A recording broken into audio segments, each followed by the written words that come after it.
Es dedicada a la atención en salud desde las medicinas complementarias como alternativa a la medicina occidental. Es perteneciente a la Red Nacional de Mujeres como feminista desde toda la vida, desde siempre. Coordinadora de la campaña contra minas antipersonal y del Comité de Derechos Humanos en el Eje Cafetero, y en este momento actualmente pertenece al Grupo de Educación para la Paz de la Escuela de Cultura de Paz de la Universidad Autónoma de Barcelona. Vive actualmente en esa ciudad, pero jamás está fuera de Colombia. Siempre está haciendo activismo y dando conferencias y apoyando desde España a los procesos pues, que se viven acá en Colombia. Y bueno, además de mi mamá, entonces muy feliz de que esté acá. Entonces, tengo un pase para presentar a mi mamá, pero bueno, gracias por estar acá. Gracias a ti. Muy buenas noches a todos y a todas. Yo me siento profundamente honrada con esta invitación, además porque he tenido la oportunidad en este tiempo de convivencia aquí, de conocer más a fondo lo que se hace desde Atman Yoga, y siento que tenemos muchísimas cercanías y muchísimas coincidencias espirituales en este trasegar. Yo fundamentalmente pues creo que voy a tratar también un tema, voy a contar primero una experiencia de trabajo comunitario, de trabajo con comunidades que posiblemente las conozcamos por referencias, pero no en nuestra vida cotidiana. Ese es el proyecto o el proceso que se llama El Cuerpo Primer Territorio de Paz. Se los quería contar, pero también es una manera de contarles el acercamiento al activismo político y al activismo de derechos humanos, que también la sola palabra política a veces nos causa un profundo rechazo. Entonces quisiera también poder compartir que hay una base espiritual muy profunda en el trabajo de los derechos humanos y del acompañamiento a las víctimas en el conflicto armado de Colombia, que ya tiene 50 años. Entonces siento que es una oportunidad valiosísima para que luego, yo no quiero hablar demasiado porque quisiera más que nos escucháramos todos y que fuera más también un diálogo. Pero para empezar, fuera de los profundos agradecimientos a Atman Yoga y a los maestros, pues yo también quisiera hacerle mi homenaje particular a dos maestros en los que creo, porque siento que profesores hay muchos, pero los maestros son los que enseñan con su vida. Entonces yo tengo dos que precisamente son antioqueños y quisiera hacerles mi homenaje particular. Yo tengo aquí mis apuntecitos al lado, porque es que eso sin apuntes se le olvida a uno mucho y se va por las ramas, las dos cosas. Entonces, uno de mis homenajes es a Carlos Gaviria, que murió el año pasado. Digo la semana pasada, perdón, ya empecé muy bien. Ya no tengo noción del tiempo desde que estoy aquí. Entonces, uno de mis homenajes es a Carlos Gaviria, y les quería leer una frase de él que para mí fue fundamental, que dice: el hombre es una criatura condenada a ser libre, y ser libre significa estar abocado a tomar decisiones. Decidir no es permitido, decidir es obligatorio. Educar para la autonomía es educar para la democracia, rescatar la dignidad. La capacidad de ser autónomos es darle sentido a la existencia y ser consecuentes con nuestra posición en el mundo. Cuando yo leí eso, mi pregunta fundamental, que ha sido la que me ha acompañado mucho de este trasegar, es: ¿del lado de quién estoy? ¿Del lado de quiénes me sitúo en un momento como el que vive Colombia, que nos exige que tomemos decisiones y que nos situemos. Entonces él me ayudó a situarme del lado de los que sufren y yo se lo agradezco profundamente. Entonces, por eso mi primer homenaje es a este maestro. Y el segundo es una mujer hermosa, hermosa y de la cual a veces se conoce muy poco, y se conoce poco en Medellín y en Antioquia, cuando es una de las voces más claras y más hermosas, que también la semana pasada, al contrario, afortunadamente se le hizo un homenaje en vida, y no cuando ya no esté físicamente aquí, como nos ocurre con tantos, y es la maestra María Teresa Uribe de Hincapié, socióloga, que el año pasado recibió su título honoris causa de la Universidad de Antioquia en Ciencias Sociales. La profesora se ha dedicado toda la vida de su vida académica a formar a mucha gente que está siendo muy importante para la construcción de paz en este país, pero además porque reivindica algo que también tiene que ver con lo que trabajamos cada día, que es reivindicar el poder de la palabra. La profesora María Teresa me enseñó que hay que hablar y que hay que decir, aunque tengamos miedo, aunque no nos guste, porque el lenguaje de los violentos es la acción, es eliminar al otro. En cambio, el lenguaje de la no violencia es la palabra, ¿no? Entonces, por eso también quería compartirles a la profesora que en un capítulo de las cosas maravillosas que ella escribe, dice la conjura del silencio y el olvido. Y tiene que ver con lo que vamos a hablar, ojalá entre todos y todas más adelante.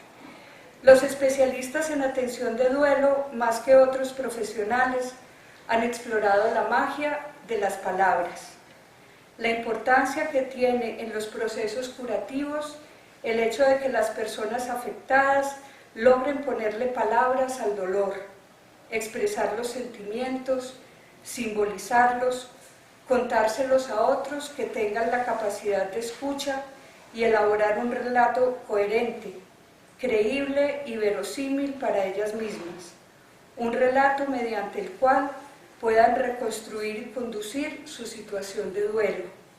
Hay pues una magia de las palabras y una virtud en ellas para la curación de las heridas morales y para la mitigación del dolor. Lo que trabajamos quienes nos dedicamos a la defensa de los derechos humanos no es bonito ni es agradable, ni es la parte más que nos llene, que nos haga sonreír.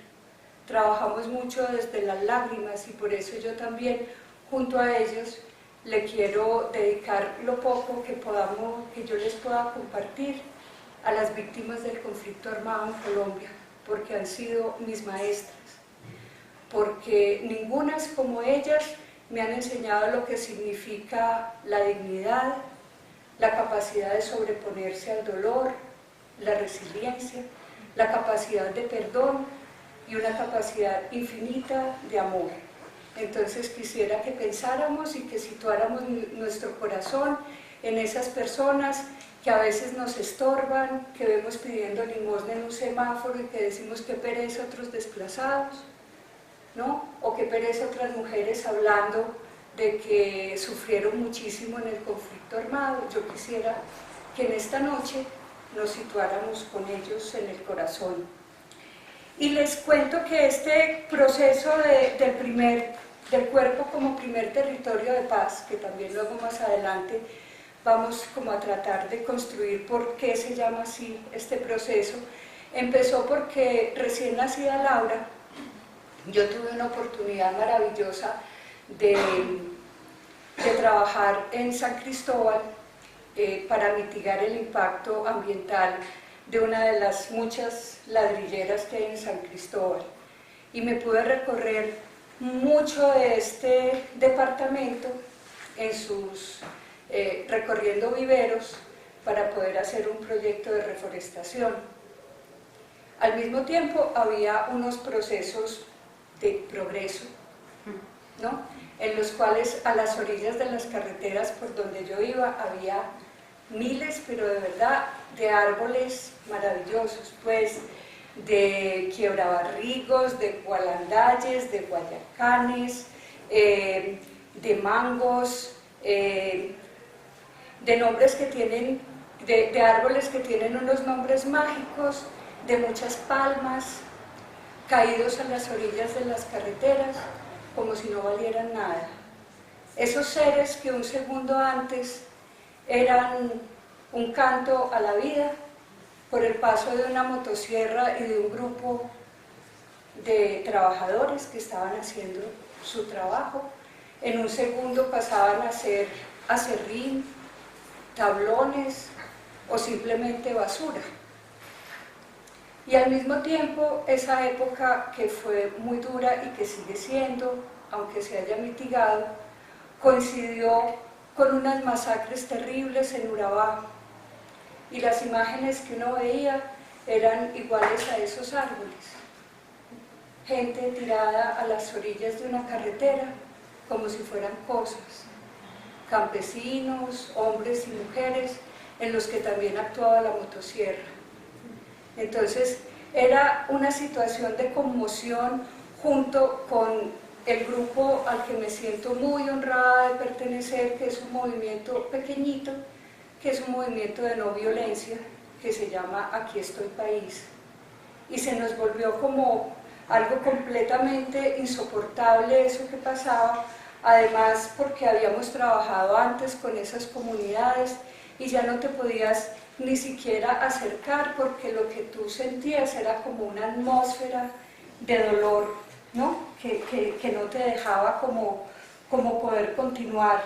Entonces, la reflexión fundamental que hacíamos es que todo eso pasaba porque no éramos capaces de considerar la vida como algo sagrado, porque éramos capaces de despreciar de tal manera lo sagrado, el don que significa la vida, que alguien se sentía con la capacidad de decidir sobre la vida de otro ser, fuera un árbol o fuera una persona. Entonces dijimos, algo tenemos que empezar a hacer.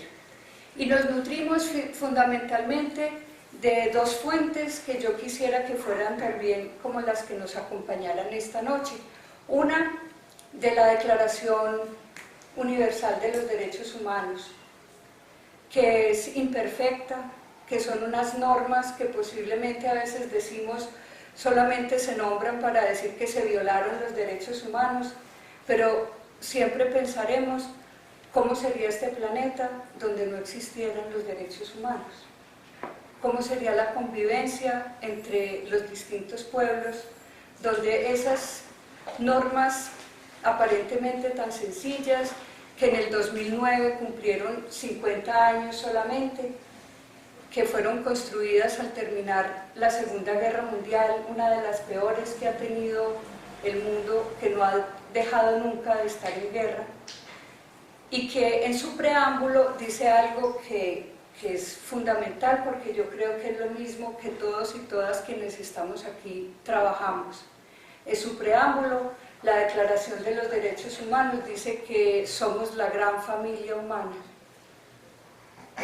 Es un canto llamando a la fraternidad, a sentir que el último negro del África, a quien miramos por encima del hombro, o en Europa donde yo vivo, se mira por encima del hombro, es tan hermano mío como Laura, como Esteban, ¿no? Son mi familia, somos una familia, y uno a su familia en términos generales, sin entrar en disquisiciones menores, uno a su familia lo que le desea es que le vaya bien, y la cuida y la protege. Entonces, nuestro primer trabajo fue, tenemos que volver letra viva la Declaración de los Derechos Humanos. Y nuestra otra fuente de inspiración fueron obviamente los maestros de la no violencia. Y la no violencia entendida como muchos de aquí la conocen como AIMSA, no Por eso se escribe toda junta, por eso nuestra traducción es no violencia como una sola palabra, porque no violencia significa no actuar con violencia, que eso de alguna manera, también entre comillas, es fácil, ¿no? Estar en contra de la violencia, pues de alguna forma es casi que natural para muchos de los que no hemos sufrido violencia contra nosotros, ¿no? No tenemos que responder violentamente, pero en la IMSA, nuestra convicción profunda que solamente desde el respeto de la vida podemos construirnos, es un compromiso ético mucho más allá. Entonces, ese fue nuestro inicio, pues obviamente ahí está Gandhi, y ese libro fundamentalmente es política de la no violencia, ¿no? Entonces no es, vamos a la maestra que nos acompaña. Y también entonces él nos enseñó algo que queríamos, que era trabajar en comunidad, no solamente trabajar con las personas individualmente, sino trabajar en comunidad, y ese es el satyagraha, ¿no? Cómo actuar en comunidad, cómo movilizarnos, y cómo esa movilización, que aquí estamos acostumbrados a que una manifestación termine tirándose piedra, cómo podíamos transformar eso en una acción comunitaria de la no violencia, en acciones directas no violentas. Teníamos otros maestros que de alguna manera fueron también los mismos, dos fundamentalmente maestros de Gandhi, en que Gandhi se inspiró. Uno era Henry David Thoreau. Thoreau es el responsable, por decirlo así, de la resistencia civil. Estos son momentos de resistencia civil, y Thoreau pasó casi la mitad de su vida en cárceles por no pagar impuestos, porque él decía que un gobierno injusto, su dinero no iba a ir para un gobierno injusto, y fue el primero, como tan claramente en un país como Estados Unidos, donde los impuestos son más sagrados que la gente, entonces cómo poder actuar y resistir, así eso le valiera la cárcel, ¿no? Y el otro maestro fundamental también de Gandhi fue León Tolstoy, un noble que también fue capaz de acercarse al sufrimiento de la gente en Rusia y decir que el primer compromiso moral que tenemos es resistirnos al mal, ¿no? Resistirnos al mal, venga de donde venga. Esos dos fueron como una inspiración para Gandhi. Y más adelante, pues para nosotros también otro personaje fundamental, ¿no? Fue Martin Luther King, ¿no? Todos en general, con excepciones, son mártires porque a los seres humanos nos cuesta escuchar la verdad y preferimos eliminar al que nos está incomodando diciendo la verdad que procurar escuchar de verdad qué nos están diciendo, ¿no? Entonces, pensamos fundamentalmente cómo podíamos brindarle herramientas a la gente para que cada uno desde su posición pudiera actuar, y sobre todo cómo empezar caminos de sanación, ¿no? Porque también pensábamos que de alguna manera era muy fácil decirle a alguien que ha pasado por unas experiencias terribles, y yo voy a hacer todo lo posible por no nombrar esas experiencias, por respeto a las víctimas, porque ellas no necesitan que yo les cuente a ustedes por las cosas que han pasado muchos hombres y mujeres y muchos niños y niñas de este país para que ustedes se conmuevan.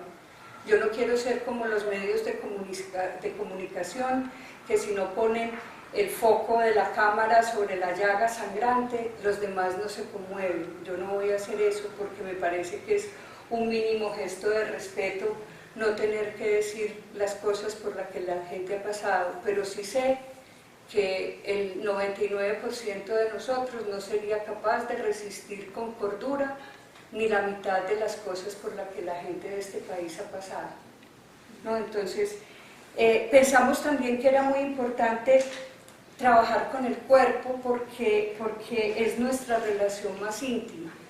Yo luego sé que de pronto ojalá hubiéramos podido tener una concepción más espiritual y más universal, pero lo que sentíamos es que cuando a una persona, que vamos a verlo y me vas a ayudar ya más adelante, por favor, a una persona la echan de su territorio, cuando pasan por cosas terribles, lo único que les queda realmente es el cuerpo, ¿no? Y el cuerpo con todos los significados que le queramos dar, como templo de nuestra dignidad, como espacio, o simplemente como esta carnita que si se muere se la van a comer los gusanos. Ahí caben todas las concepciones que podamos tener. Queríamos también como cerrar la brecha cuando nos reuníamos con la gente, y yo creo que todavía les pasa en muchos espacios de trabajo, el cuerpo no existe.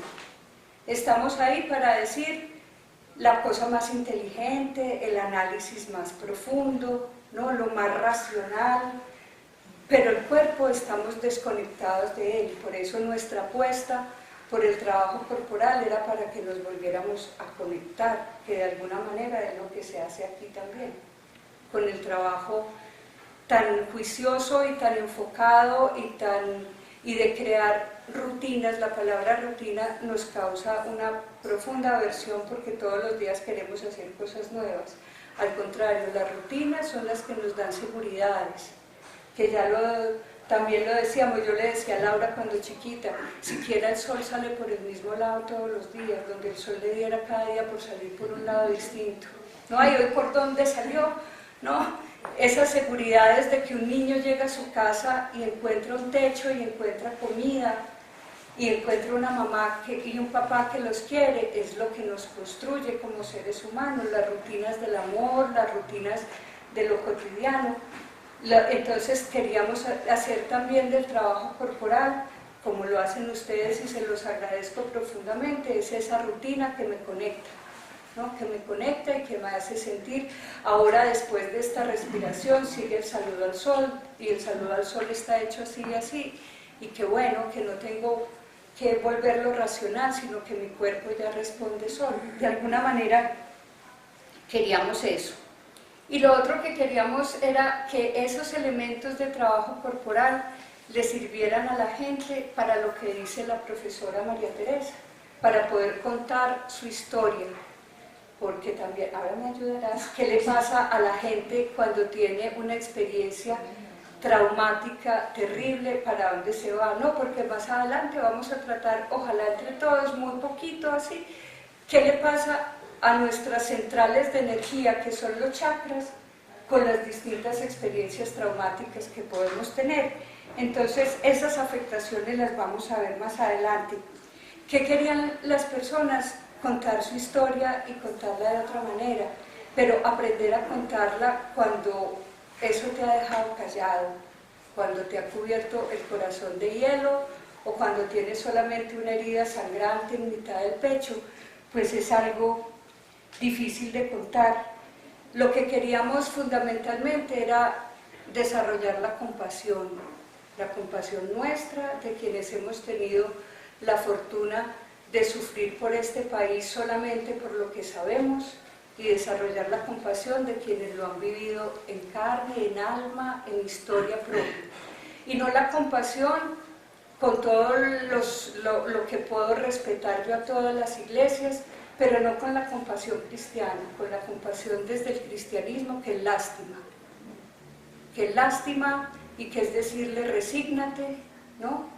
Y que es decirle a la otra persona pobrecito desde mi posición de poder moral o de poder económico, yo le doy al otro lo que me sobra y me siento compasivo. No, la mayoría de las filosofías orientales tienen dentro de sus principios la compasión, que significa sentir con el otro, no por el otro, sentir con el otro porque el otro es otro yo. Entonces queríamos nutrirnos de muchas fuentes, ¿no? Y también hasta nos nutrimos de cosas completamente locas, como leímos alguna vez una obra de teatro de un dramaturgo español, pues de un cómico además, ¿no? Que se llama Enrique Jardiel Poncela, y decía que para mucha gente los pobres eran una alcancía que iban llenando de moneditas para con eso comprarse la vida eterna. Entonces, no queríamos que la gente con la que trabajáramos fuera una alcancía para llenarla de nuestras moneditas de sabiduría o de mirar por encima del hombro, porque yo sé más que tú. Y eso no es fácil, no es fácil porque no estamos acostumbrados. Y empezamos a trabajar el concepto de territorio. ¿Qué significa eso? Porque es que como que asimilamos territorio con simplemente un terreno o una tierra, ¿no? Mi propiedad, mi casita, mi finquita, y ese es, pero el territorio, de lo que menos tiene el territorio es de tierra, es de los 5 o 4 metros cuadrados de esta casa, es lo que pasa dentro de esta casa lo que constituye que este sea un territorio de paz. Este es un territorio de paz que si mañana se va para otra casa sigue siendo igual un territorio de paz, porque las relaciones que la gente ha construido, lo que come, los sonidos, cómo se abraza cuando se saluda, eso es el territorio. Los campesinos que se saben hasta la última curva del camino y le ponen nombres a los árboles. Los nombres de las veredas y de las quebradas no son nombres que les pongamos los especialistas inteligentes que vienen de la ciudad a decir esta quebrada se va a llamar, o este río se va a llamar el río Arenal, ¿no? O esta quebrada, no, eso se lo pone la gente. Los habitantes son los que conforman el territorio. Y entonces lo más terrible que ha pasado en este país es que la gente que construye fuera de todo eso en el territorio es donde están tus raíces, las raíces que te permiten continuar, mirar el horizonte, decir aquí es donde yo quiero estar. Nadie como los indígenas saben qué significa que el territorio soy yo, o que yo soy el territorio. Pues los indígenas Uwa, ¿no? de Santander, que se suicidan, prefieren suicidarse porque llegan a explotar el petróleo, es porque sienten que le están robando su sangre y prefieren morirse antes de dejar que las petroleras exploten el petróleo que hay allí, ¿no? Y entonces los indígenas, cuando a un indígena le dicen, no, ve, no vivas más en la Sierra Nevada, que es que te ofrecemos más bien unas casitas de inversión social en Santa Marta. ¿Qué es eso? Si es que ellos respiran en la Sierra Nevada, si la Sierra Nevada es el ombligo del mundo. Si allá, con razón nos dicen a nosotros los hermanitos menores, porque es que no sabemos nada. Ellos son los hermanos mayores, en cambio nosotros estamos en proceso, ojalá, de construir conciencia. Entonces, ¿qué ha pasado en este país? El desarraigo más brutal para más de 5 millones de personas. 5 millones de personas son el equivalente a que casi toda esta ciudad y sus municipios anexos en un día tuvieran que irse de aquí. Todos se me van. Además, ese desarraigo no ha sido construido por una decisión de mi voluntad, sino que otro decidió sobre mí y me desarraigó.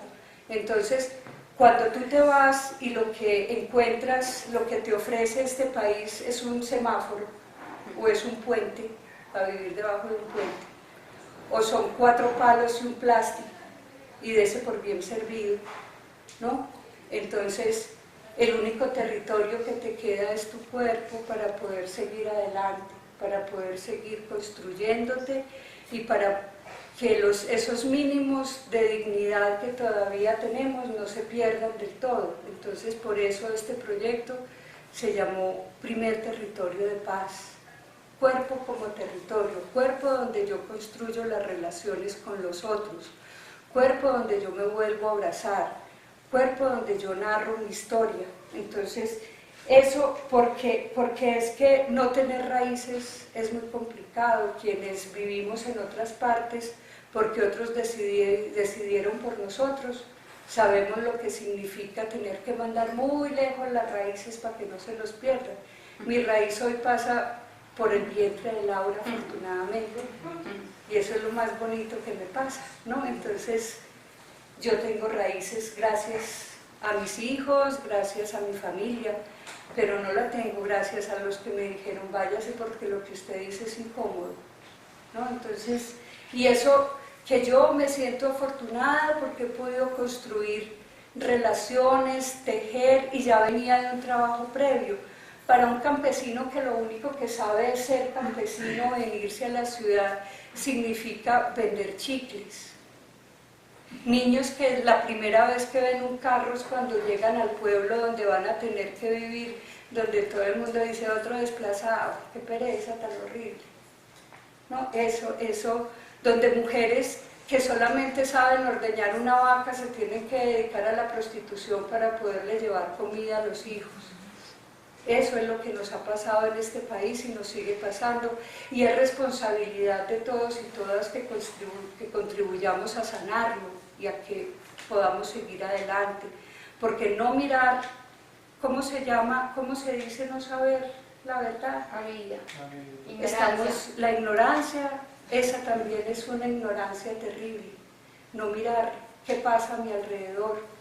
No podemos ignorar eso porque no nos va a dejar salir de una espiral que nos hace sufrir profundamente. Entonces, ¿qué le queda al que sufre, no es cierto? Poder recuperar este cuerpo como un templo, como un espacio en el que yo pueda sentir que puedo estar sano, ¿no? Y me puedo reconstruir. Pero obviamente no es fácil porque además lo otro que en lo que pensábamos muchísimo es, independientemente del nivel de conciencia o del nivel de trabajo espiritual que tenga cada persona, yo cómo le puedo pedir a ese ser que ha pasado por unas experiencias insufribles, cómo le puedo pedir que crea, que ore, que perdone, ¿no? Que le dé un abrazo a su enemigo, que considere que eso que le pasó es porque alguna vez hizo algo malo y se merece lo que le pasó. No puedo hacer eso. Yo tengo que tener una mirada compasiva y luego sí poder, obviamente jamás el trabajo corporal podrá estar desconectado del trabajo espiritual, porque si no entonces más bien nos vamos a un gimnasio, ¿no? Y sacamos músculo y más bien pues entrenamos a las niñas desplazadas para que sean reinas de belleza. No, el trabajo corporal está íntimamente ligado, es uno solo con el trabajo espiritual, pero el trabajo espiritual y la conciencia llegan como un proceso de sanación. En este momento, en este país, le estamos exigiendo a las víctimas que sean ellas los que perdonen, porque si no, no vamos a salir adelante. Y Laura, cuando tenía 5 años, que me oía, pobrecita esta muchacha que le ha tocado esta carreta interminable desde que nació, ella misma me dijo, ¿y uno por qué va a perdonar a alguien que no le ha pedido perdón siquiera? Que no le ha dolido lo que ha hecho. Entonces es un proceso en el que también tenemos que aprender a escucharnos, tenemos que aprender a poder contar qué nos ha pasado, ¿no? Entonces, como que como muy humildemente yo les quiero contar que eso surgió de ponerle, sin sentirme mejor que nadie, al contrario, por eso les digo no con falsa humildad, porque qué pereza, eso se nota y es muy feo, pero yo a cada víctima le ponía la cara de mis hijos. Yo a cada señora que era violentada por los actores armados le ponía la cara de mi mamá, porque es que esas señoras que han violado delante de sus familias 20 actores armados, son mamás, son hijas, son hermanas, son esposas de alguien, ¿no? Entonces eran las mías. Y desde ahí empezamos a trabajar, y por eso les pido aquí que me colaboren un poquito, y a Diana sobre todo. ¿Vos qué crees? Tuvimos esta semana una charla interesantísima que a mí me sirvió cantidades para situar el trabajo que se hace desde la tradición Shivananda, con los chakras para saber por qué cuando hacemos las rutinas de ejercicios estamos trabajando fundamentalmente los chakras que nos permiten conectarnos porque son nuestras centrales de energía. El chakra raíz, ustedes no saben uno cómo lo puede visualizar en alguien que se tuvo que ir huyendo en una noche solamente con lo que tenía puesto. ¿Cómo tiene ese chakra, Diana? ¿Usted qué es? Completamente bloqueado y lleno de miedo, inseguridad. Son las cualidades del chakra que nos enraiza, el Muladhara chakra, que conecta con la tierra, entonces está desarraigado, no tiene territorio, entonces está con miedo, inseguro, no está estable, bloqueado. Y un tema que también Ramiro trabaja muchísimo y le agradezco muchísimo que esté aquí y que sea un hombre que ame verdaderamente a las mujeres. ¿Qué chakra está afectado y qué chakra está, que vos lo ves y está negro en una mujer que ha sido violada en el marco del conflicto armado? El segundo chakra, Swadhisthana, o sea, ubicado acá en el sacro, en la parte genital. Exacto. Niños mudos que no vuelven a hablar por las cosas que han tenido que ver. Este chakra es como una llaga, ¿no? El chakra del corazón o está cubierto de hielo para no tener que sentir más, o está en carne viva y todo duele. Entonces, ese trabajo con los chakras, lo que ustedes pueden hacer por la gente que sufre con su trabajo es fundamental. Es fundamental porque están ayudando a que esas personas se recuperen. Y hay una cosa que yo también les admiro muchísimo y me siento muy emocionada, es que por años y años el trabajo corporal así en este país y en muchos ha sido un trabajo elitista. ¿Quiénes pueden hacer yoga? Los que pagan, ¿no? ¿Quiénes se pueden hacer un masaje? Los que pagan, ¿no? ¿Quién puede consultar? ¿Quién puede hacer un círculo de mujeres para que las mujeres cuenten lo que les está pasando y entre todas sanarse? Las que pagan. Esos trabajos no pueden seguir siendo elitistas, eso es lo que este país está necesitando. Que lleguemos a las cárceles, que lleguemos a los ancianatos, que lleguemos a los orfanatos, que lleguemos a las escuelas donde los niños se tratan tan mal también, porque es lo que han aprendido en este país, que estamos, como me decía mi hijo también cuando vivíamos en esta ciudad en una época muy dura, y que parecía un chiste, pero que de chiste no tiene nada. ¿No? Hay regiones de este país donde la gente sale de la casa como un condenado a muerte y vuelve por la noche como un sobreviviente. Eso es salir a la calle a veces en este país. Entonces, tenemos que contribuir a que eso que hacemos no se quede solamente para mi satisfacción personal. Cada persona más que puede cada día hacer yoga y que puede leer otra cosa distinta y que puede comer de otra forma, está contribuyendo al clima de paz que necesitamos en este país, ¿no? Entonces, empezamos a trabajar, miren, también como desde la neurociencia, desde las bases científicas que son hermosas también, que son hermosas. El conocimiento tiene que servir como una forma de honrarnos también. Los investigadores, los científicos, no lo hacen solamente para su vanidad y para saber quién se va a ganar el premio Nobel, lo hacen también porque creen profundamente que con eso pueden contribuir a que vivamos más dignamente. Entonces, se ha trabajado mucho desde la neurociencia la influencia del cerebro o del sistema nervioso sobre el cuerpo, ¿no? Como con esas separaciones que hacemos en cuadritos, pero sí. Que con una cosa pequeñita, no más con ver entrar a alguien por la puerta, de alguna manera muy burda y muy general, tú puedes saber cuál es su estado de ánimo por cómo está trabajando, ¿no? Si trabaja arrastrando los pies, si entra arrastrando los pies, si entra brincando de la alegría, ¿no? Lo que estábamos proponiendo es que esa que hemos considerado una vía solamente desde el sistema nervioso hacia el cuerpo, se reconectara desde el cuerpo hacia el sistema nervioso, que sin importar tu estado de ánimo, sin importar tu situación personal, el solo hecho de hacer un trabajo de recomposición corporal empezara a tener influencia sobre tu pensamiento, sobre tu percepción del mundo. Por eso es tan importante cuando en la práctica del yoga nos dicen siéntese derecho, siente como si lo estuvieran jalando con una cuerdita, porque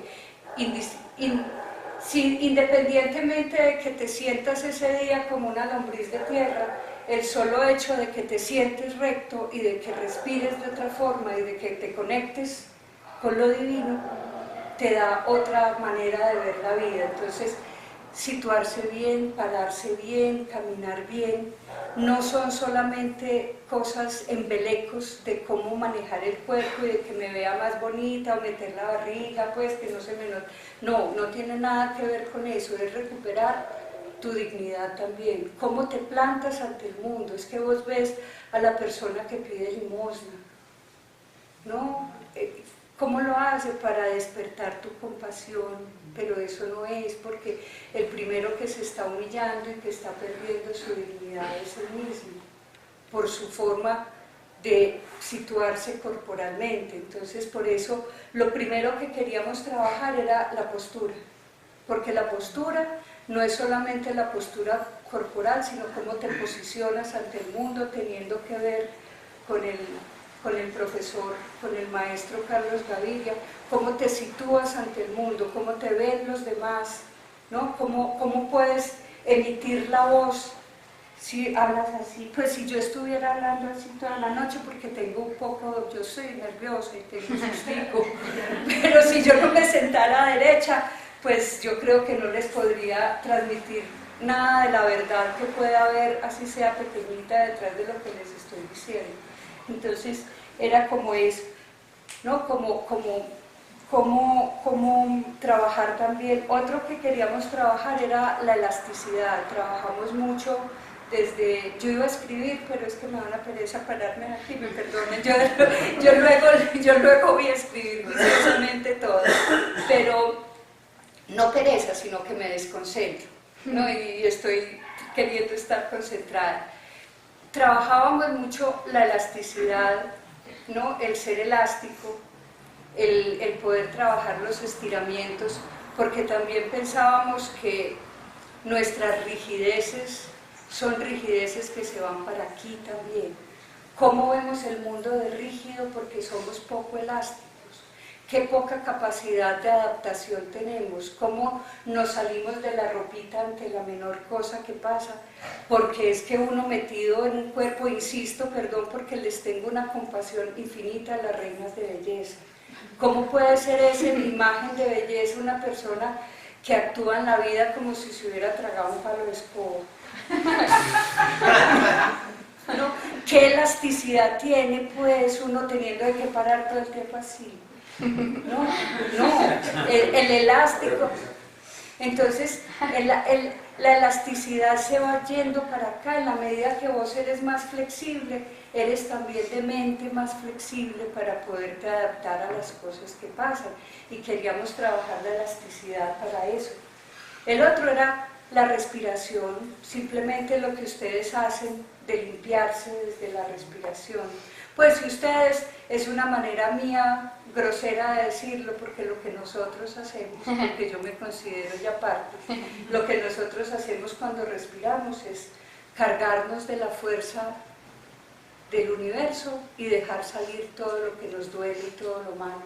Eso tan sencillo, pero haciéndolo conscientemente, ¿no? Queríamos, porque es que afortunadamente, claro que afortunadamente la respiración no es un acto consciente, porque si no, no haríamos nada más en la vida sino pensar en respirar.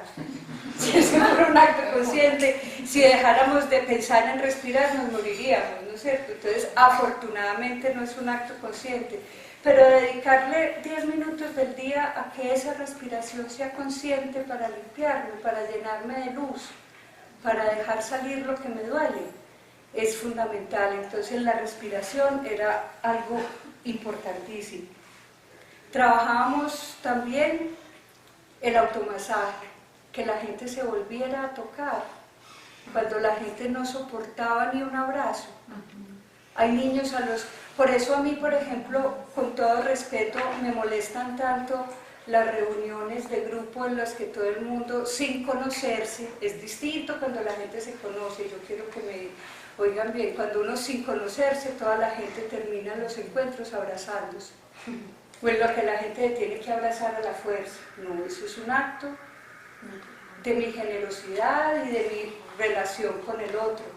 Entonces, empezar a tocarse era trabajar algo fundamental, que era la generosidad, ¿no? Y trabajábamos porque también tuvimos contacto con un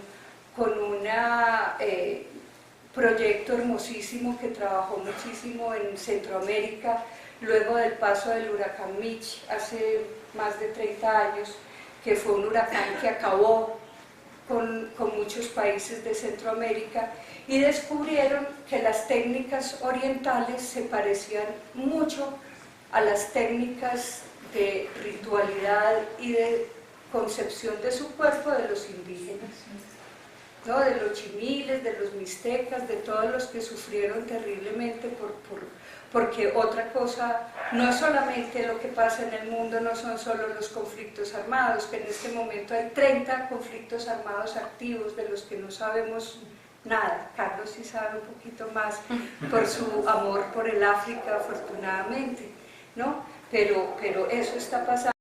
También lo que le hacemos a este planeta, la Pachamama se queja. Entonces, ningún terremoto, ningún tsunami, ningún vendaval es gratuito. No pasó porque un día amaneció de mal genio el viento.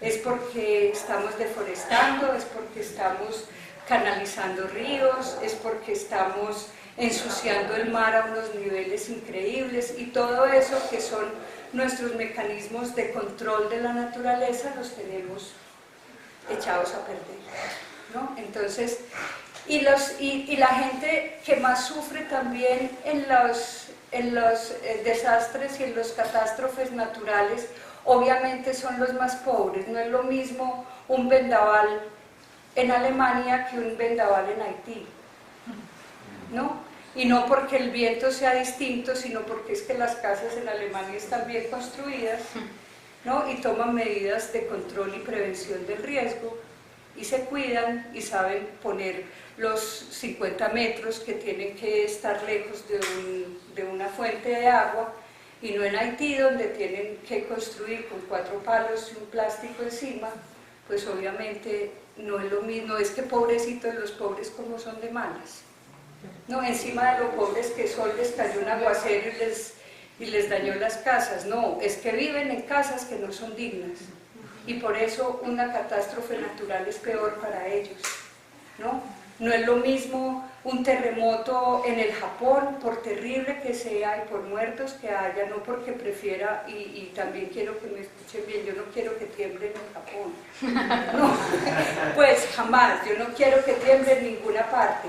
Pero es distinto la capacidad de reacción. En el Japón tiembla y a los 30 segundos hay 50 ambulancias sacando a los heridos, ¿no? Tiembla aquí en el Chocó y mientras llega la panga la gente ya se ahogó, se murió o perdió partes del cuerpo.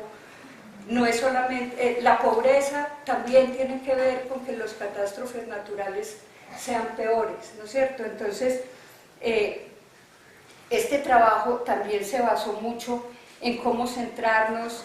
El automasaje, yo los quiero invitar a que luego se los pasen ahí, los van a tener en la página web, pero trabajábamos que cada uno de los dedos de la mano manejan una emoción. A Laura, cuando chiquita en el colegio, le sirvió muchísimo para ir a los exámenes, agarrarse del pulgar, porque el pulgar maneja el miedo. Entonces, lo van a tener tranquilos, todo, pero masajearse el pulgar. Y la otra cosa, miren, tiene una base neurocientífica también, tiene una base de otras anatomías como las anatomías orientales, pero tiene también la base de encontrar herramientas que me ayuden. Este dedo es el del miedo, el índice maneja la tristeza, ¿no? El índice puedes trabajar la tristeza y te puedes consolar, ¿no? El dedo del corazón, porque este sí que es un veneno que nos daña, el dedo del corazón maneja la rabia. Entonces aquí ojalá todos los conductores de este país fueran frotándose el dedo del corazón para que no les dé tanta rabia manejar. Eso da mucha rabia. El dedo anular maneja la culpa. Y ustedes no saben. Hazme el favor, no seas malo. El dedo anular maneja la culpa, y es que ustedes no saben las víctimas, lo culpables que se sienten, por ejemplo, de no haber podido proteger a sus familias. Encima de todo lo que les ha pasado, se sienten profunda. Un hombre que ha tenido que salir desplazado y no ha podido cuidar a su familia, se siente profundamente culpable. Entonces poderle dar una herramienta pequeñita, tan sencilla, que está en tus manos. Y obviamente maneja la poca autoestima que nos tenemos. Todos nos vemos como un meñique, ¿no es cierto? Este es el de la vergüenza, el de lo poco que me quiero. Entonces esos 5 dedos, y abrir las palmas de las manos, y masajearse la palma de la mano, es trabajar la generosidad. Es abrir las manos para dar y para recibir, porque tenemos que aprender. Ser generosos también es aprender a recibir, y eso a las mujeres sí que nos cuesta. Dime. ¿En ambas manos funcionan igual? En ambas manos funcionan igual. A los niños les encanta, trabajenlo alguna vez con niños, que los niños son matados pues haciéndose masajitos de las manos. O sea, los dos. Acá hay 2 centros, hay 2 chakras. Exacto, entonces también es abrirlos, ¿no es cierto? Es abrirte. ¿Cómo se provocan los dedos? Cuando te lo masajeas, estás desbloqueando. Fundamentalmente, mire, se masajean hacia afuera y se masajean haciendo énfasis en las articulaciones, ¿no? Y se masajea hasta las uñas, ¿no es cierto? Todo, y después justo, ¿no? Exacto. Bueno, entonces, pues un poco esos son métodos de verdad que se han trabajado, como les digo, en Guatemala, en sitios tan lejanos como Sri Lanka, que ha sufrido también un conflicto armado complicado. En Chile, luego de la dictadura, se trabajaba con los sobrevivientes de las torturas en Chile para poderse como recuperar, ¿no es cierto? Entonces yo ya voy cerrando, que estoy muy habladora, ¿no es cierto? Y lo que yo también les quisiera hacer una petición muy grande, porque yo siento que efectivamente para nuestro espíritu y para nuestras búsquedas es importante no ir a RCN ni a Caracol, que lo dejan a uno como si le hubieran chupado toda la energía, ¿no es cierto? Algún día, y perdónenme porque yo no creo ni en la venganza, yo creo en la justicia, que es distinto, pero algún día este país juzgará a Darío Arizmendi como uno de los mayores instigadores del conflicto armado de este país y de la falta de reconciliación en este país, ¿no? Y a todos los medios de comunicación que lo que hacen es apagar incendios con gasolina, ¿no? Pero tampoco me parece que sea bueno no enterarse de lo que pasa en el mundo. Tampoco me parece que nos sirva no saber que entre Israel y Palestina hay una de las peores guerras y dramas humanitarios de este país, de este mundo, perdón, pues ojalá fuera de este país, porque es que las mujeres hemos aprendido un poco a decir que lo que le pasa a una nos pasa a todas. Entonces, ojalá alguna vez pudiéramos decir que esos que están allá en el lejano oriente, lo que les pasa a ellos nos está pasando a nosotros. Los niños que se están muriendo de hambre en tantos países. Somalia es uno de los peores dramas humanitarios de este país, y si a uno de este mundo, perdón, y si a uno le entregan un mapa del África, no sabe ni siquiera dónde queda Somalia. Pues porque me pasó, por eso lo cuento, porque cuando yo estudié Cultura de Paz y Resolución de Conflictos en la escuela a la que estoy vinculada ahora, una de mis mayores vergüenzas fue cuando me pasaron un croquis de África y me dijeron: sitúe aquí los países y los conflictos que usted se sabe. Yo me gané mi grado de bachillerato en una piñata. ¿Qué es esto? Sudáfrica debe quedar al sur, porque así se llama, ¿no es cierto? Pero de resto, pues uno no sabe ni dónde queda el Sahara, porque todo lo que pasa en el África subsahariana es de lo que consideramos al África como un país muy grande. No lo consideramos en toda su enorme diversidad. Y yo quería, por ejemplo, decirles algo. ¿Cuántos tienen celular aquí? Todos. Mejor dicho, ¿quién no tiene celular? Porque no, Esteban tal vez. No, pero si tiene, pero no lo contesta. Exacto. Bueno. Pero o lo tiene para contestar Alma Yoga. El otro celular ya. Cada vez que cambiamos de celular, en parte porque lo necesitamos, sí, pero en parte por vanidad, estamos contribuyendo a que en la República Democrática del Congo haya una víctima más, porque los celulares funcionan con un mineral que prácticamente solo existe en la República Democrática del Congo y, para desgracia nuestra, también aquí en Colombia. En Iniria.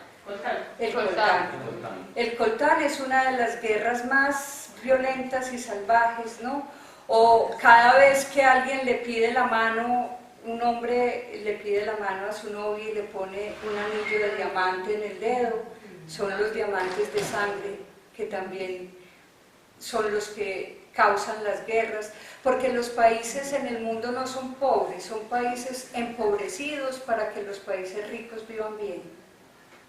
No, en el mundo no hay países pobres, en el mundo lo que hay es países expoliados, países atrapados por la codicia de unos pocos para que esos vivan bien mientras el resto se mueren de hambre.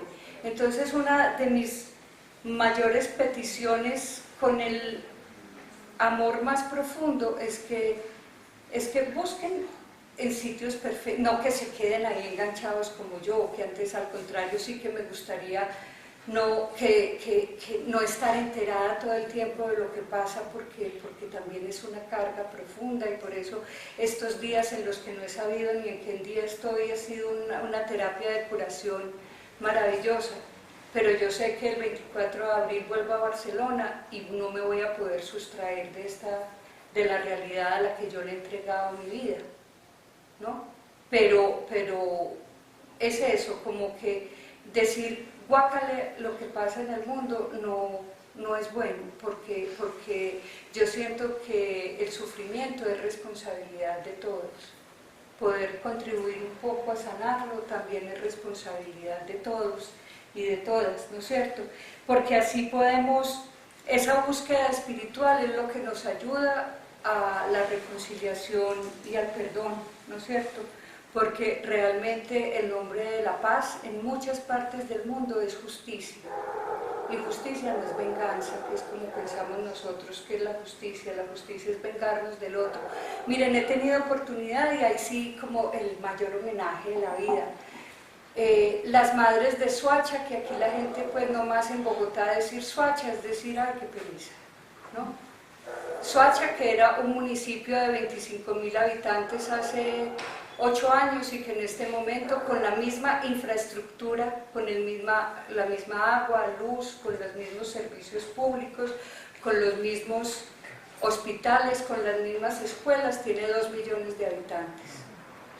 En su gran mayoría, Soacha, en su gran mayoría, obviamente, desplazados, ¿no?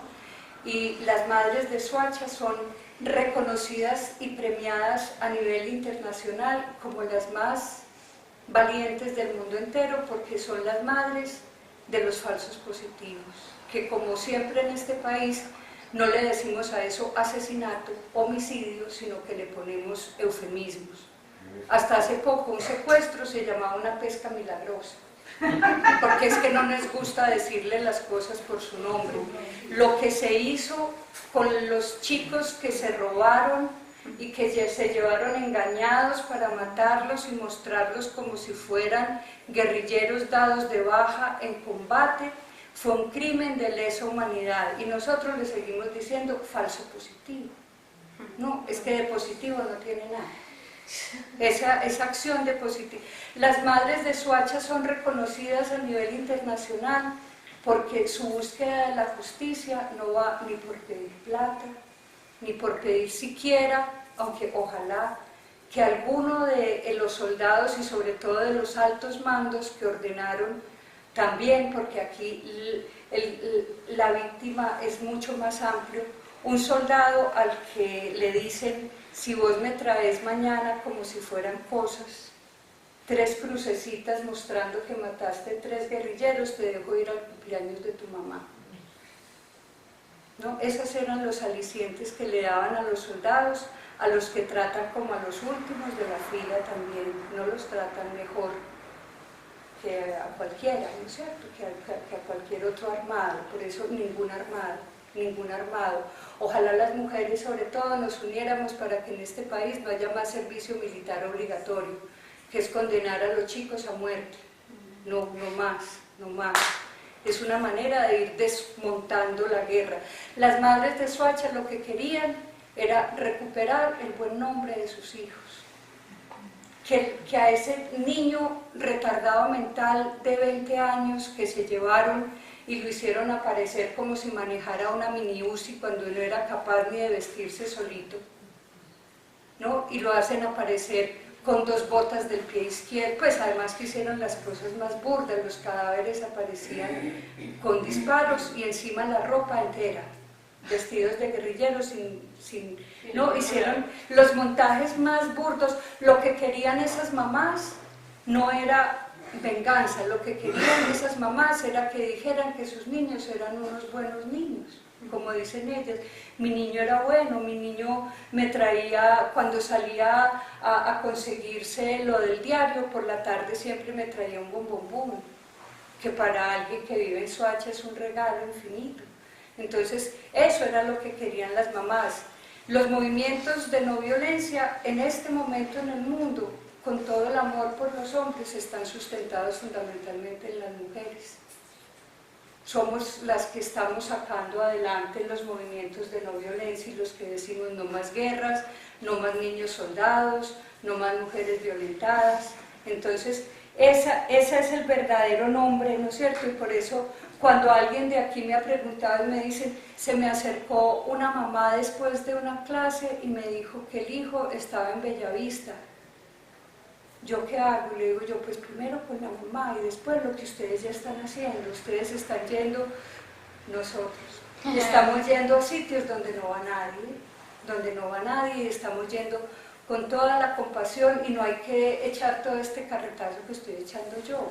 Con ir a hacer bien lo que ustedes saben hacer, con eso ya es un consuelo, porque lo que necesitamos es consolarnos entre todos, porque es que lo que le ha pasado a este país es muy terrible. Entonces tenemos que consolarnos entre todos. Y ahora, para que terminemos, y ahorita ayudan, vamos a construir un símbolo entre todos y todas. Ayúdame por favor a repartir. Una hojita para cada uno. Sí. Esto lo hacemos de reciclaje, de las revistas viejas. Ojalá les hayan salido cosas, no miren lo que les salió que no tiene nada que ver. Tal cual.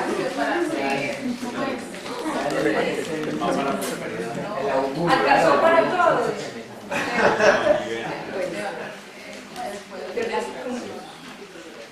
Bueno, miren, esta es una manera en la que en general cerramos los talleres con los niños y las niñas. ¿Te alcanzó para ti? ¿No te alcanzó a ti? No, el niño. Bueno, no, pero después yo te doy la mía.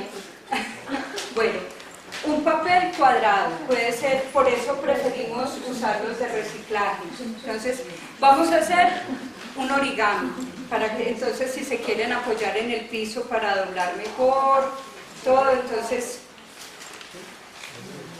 vamos a hacer un triángulo. Me quedaron horriblemente mal cortadas, pero ojalá Salga bonito.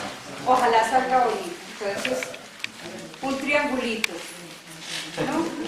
Apóyense bien en el piso como hace uno con los origamis para que queden, porque de eso depende que no. Ábranlo, que tiene un pliegue, y ahora vamos a hacer el pliegue para el otro lado, ¿no es cierto? Pues también por encima, pero para el otro lado. ¿Cómo va? Laura, más bien darle una manita también al que no es.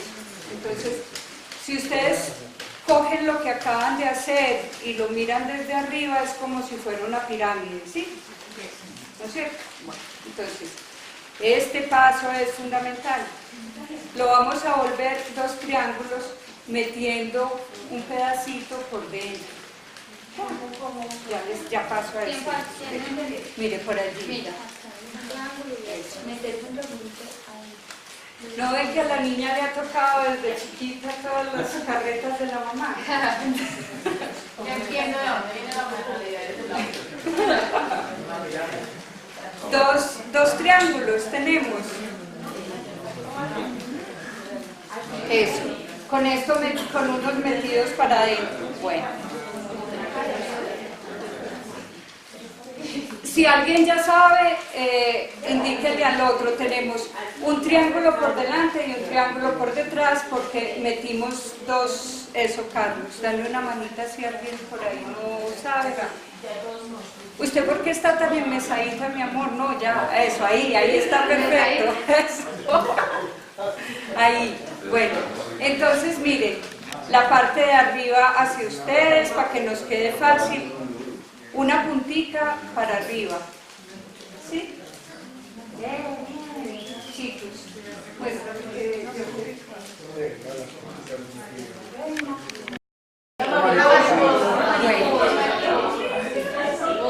eso.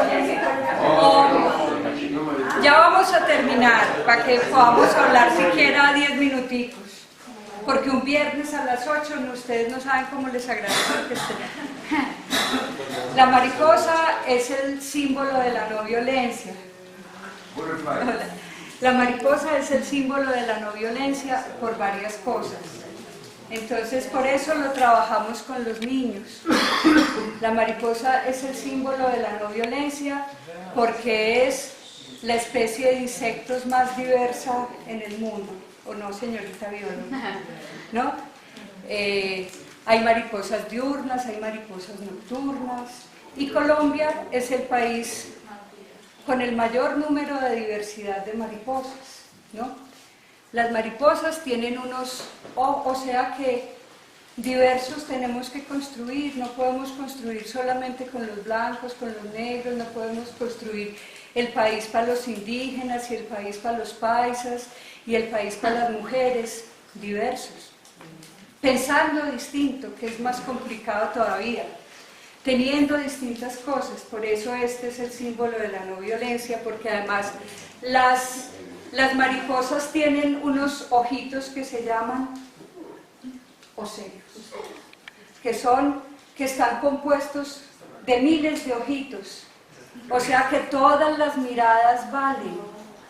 Todas las miradas son válidas, no la mía es la única interpretación de la realidad, no, todas las miradas valen. Las mariposas aparecieron en este planeta al mismo tiempo que los dinosaurios, en el periodo terciario, y hay fósiles de mariposas de la misma época, y el dinosaurio tan grande, tan poderoso, que ni siquiera miraba, sino que iba caminando y aplastaba a todo el mundo, ya desapareció y las mariposas siguen aquí, ¿no? Las mariposas, eso es lo que se llama persistencia, persistir, han persistido en este planeta.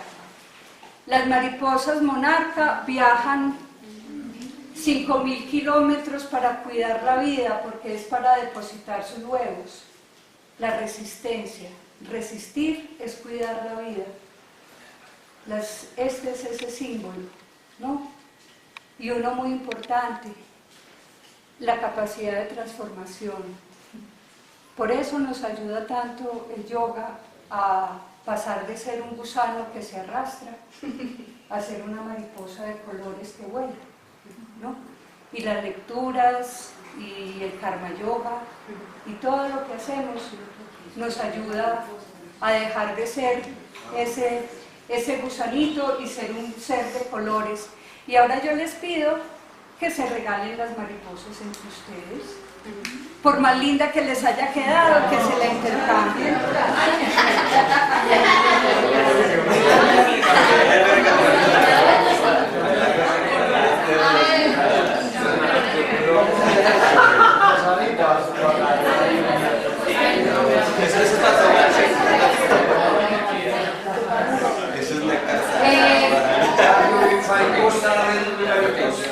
Eso, pues como que eso era lo que yo quería compartirles esta noche, con todo el agradecimiento de verdad.